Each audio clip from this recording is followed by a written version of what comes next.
तो सुनिए, द्रोण शिष्य और परशुराम शिष्य दोनों पराजय स्वीकार नहीं करेंगे। ना ही दोनों में युद्ध कौशल की कमी है, ना ही अस्त्रों का अभाव। तो निश्चित रूप से युद्ध भयंकर होगा। एक को विजय मिलेगी, एक को वीरगति। इस प्रश्न का उत्तर अवश्य मिल जाएगा कि हस्तिनापुर का अगला सम्राट कौन होगा। परंतु पांडवों और कौरवों के मध्य बैर समाप्त नहीं होगा गंगापुत्र। उनके ईर्ष्या और प्रतिशोध की अग्नि समाप्त नहीं होगी। कई लाक्षागृह सजेंगे और निश्चित रूप से हस्तिनापुर के प्रारब्ध में केवल युद्ध रह जाएगा, केवल रक्त रह जाएगा, केवल प्रतिशोध रह जाएगा गंगापुत्र।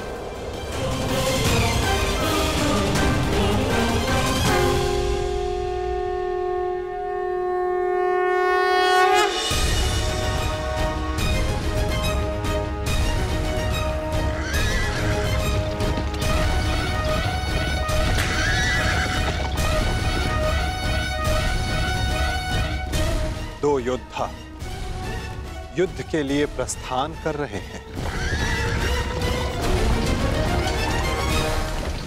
और संभवतः उनमें से एक ही लौट पाए।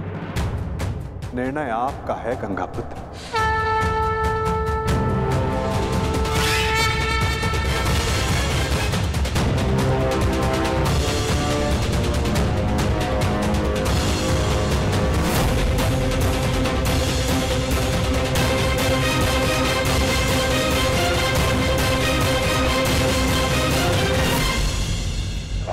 हमारा द्वंद्व आज पूर्ण होगा। आज सूर्यास्त भी तुम्हारी रक्षा नहीं कर पाएगा। और ना इस बार मेरे पास तुम्हें छोड़ देने का कोई बहाना होगा, क्योंकि ना तुम ब्राह्मण वेश में आए हो, ना किसी का स्वयंवर जीत कर लौटे हो। अर्जुन, इस बार मैं अपना धनुष नीचे नहीं करूंगा और मैं तुम्हें प्रहार करने का अवसर नहीं दूंगा।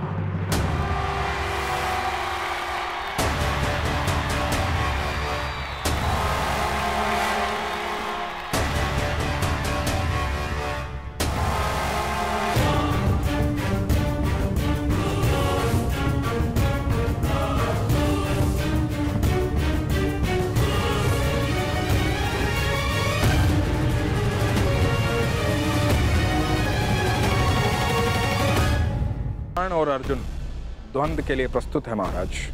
द्वंद्व प्रारंभ किया जाए ताज।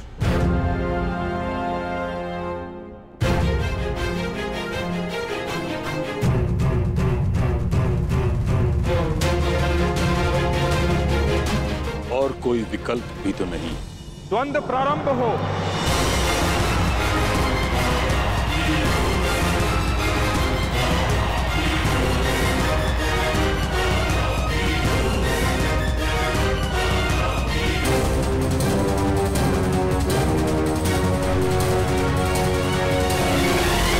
ये द्वंद्व नहीं, तुम्हारा सौभाग्य प्रारंभ हो रहा है मेरे होने वाले सम्राट।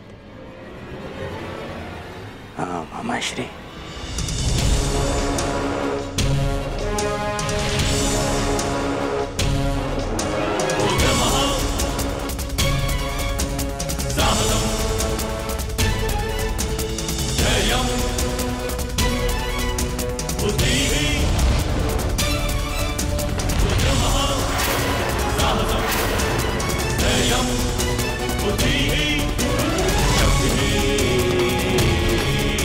Para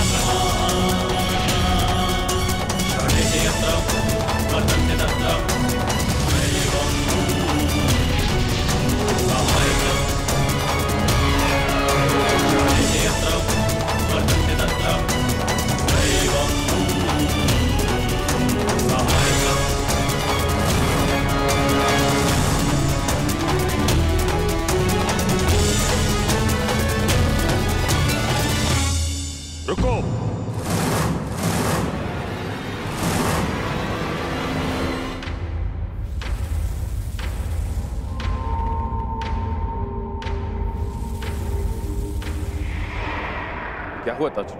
महाराज, हस्तिनापुर की सुरक्षा मेरी प्रतिज्ञा है, मेरा धर्म है, मेरे जीवन का उद्देश्य है।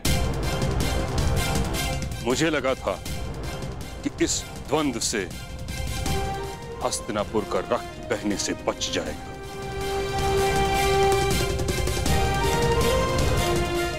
परंतु अब मुझे प्रतीत होता है कि यह द्वंद्व हस्तिनापुर के हित में नहीं।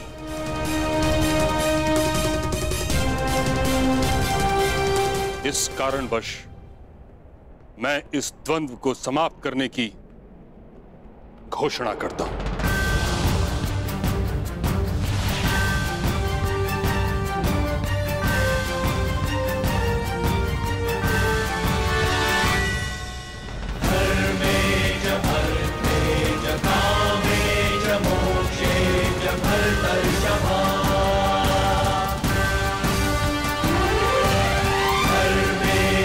क्योंकि आज अंगराज की विजय हो या अर्जुन की, युधिष्ठिर सम्राट पद पर बैठे या दुर्योधन, इन भाइयों के मध्य का बैर और इनकी होड़ समाप्त नहीं होगी। परंतु पितामह, इसके अतिरिक्त और क्या हल है?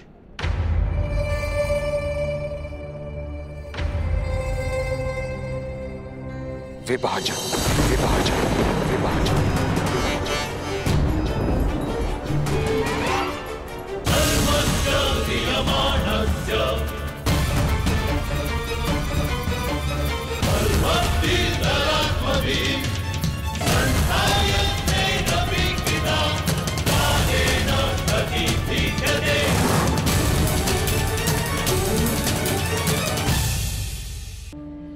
असंभव महाराज, असंभव।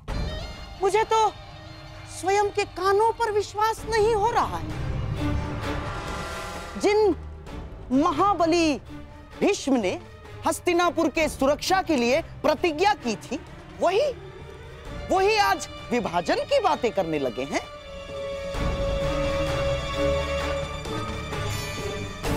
हे ईश्वर, किस दिशा में जा रहा है हस्तिनापुर? क्या यह उचित है? मुझे तो ऐसा प्रतीत होता है कि गंगा मैया उल्टी दिशा में बहने लगी है। और कभी कभी ऐसा भी प्रतीत होता है कि कहीं सूर्य देव पश्चिम दिशा से तो नहीं उदय होने लगे। गांधार नरेश, गंगा पुत्र ने हस्तिनापुर के सिंहासन को सुरक्षित रखने की प्रतिज्ञा ली थी, और इस समय हस्तिनापुर की सुरक्षा उसके विभाजन में है।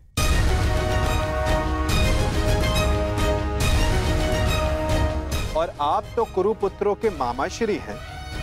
आपसे अधिक ये कौन समझ सकता है कि साथ रहने में किसकी कितनी हानि। और ये भी समझ सकते हैं कि यदि एक बार अग्नि प्रज्वलित हो उठी तो उसे शांत करना कितना कठिन है, विशेषकर विद्वेष की अग्नि। वासुदेव, मैं तो शांत। शकुनी, शांत। विदुर, तुम्हारी नीति क्या कहती है इस विषय में?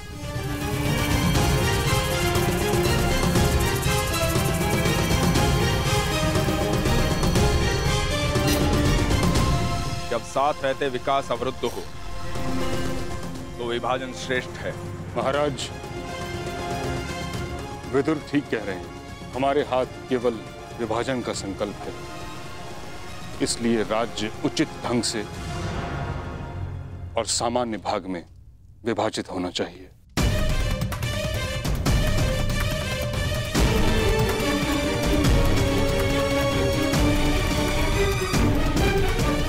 मामाश्री, मैं ये विभाजन यहीं समाप्त कर दूंगा। अभी अपने गदा के एक ही प्रहार से इन पांडवों का सिर और सब दोनों चूर चूर कर दूंगा। अभी देखिए, शांत हो जाओ मेरे होने वाले सम्राट, शांत हो जाओ। देखो, जो काम सुई से हो सकता है उसके लिए तलवार नहीं उठाई जाती। पांडवों को ऐसा विकल्प दूंगा विभाजन का कि वो उसे अस्वीकार कर देंगे, समझ गए? उसके बाद सारा खेल हमारे मुट्ठी में।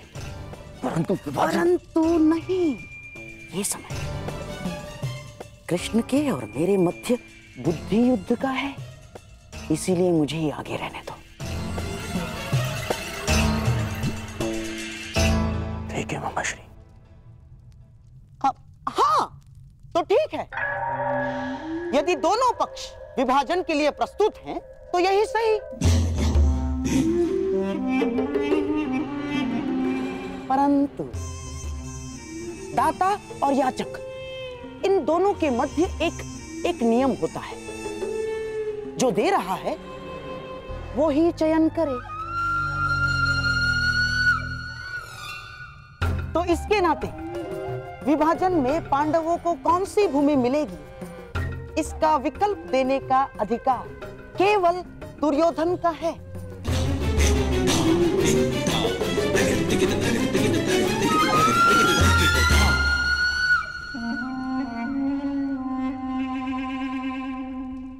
तो कहिए गांधार राज, क्या सुझाव है आपके पास? यदि पांडव विभाजन चाहते हैं तो हम उन्हें खांडव प्रस्थ देते हैं।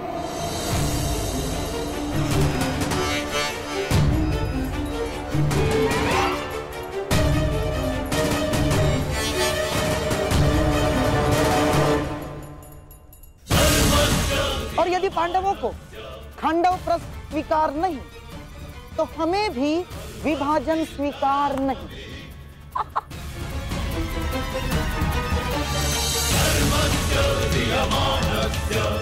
हाँ, तो पांडव यहीं रहे अपने भाइयों के साथ प्रसन्नता से।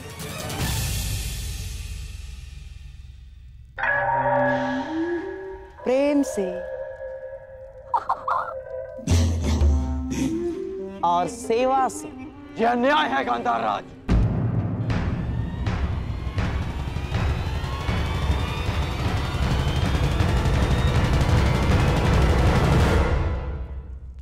मित्र, तुम देख लो कैसी अनुचित बात कर रही है। खांडव प्रस्थ, उस भूमि पर कांटे तक नहीं उगते, बंजर भूमि है वो, अंग से भी अधिक बंजर, जैसे आप शापित हो। महाराज, यदि विभाजन नीति अनुसार करना है, पांडवों को वो भूमि देना नीति का अपमान है।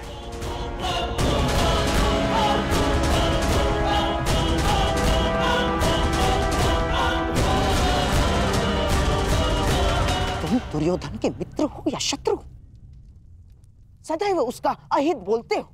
मैं वही करता हूं जो मेरे मित्र के हित में हो, और मैं नहीं चाहता कि आपके एक और कुचक्र में फंसकर मेरा मित्र स्वयं को सदा के लिए इतिहास में अन्यायी सिद्ध कर दे।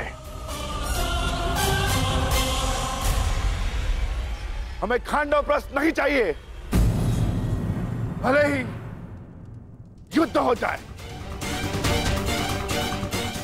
युद्ध से कौन भयभीत है वृकोदर?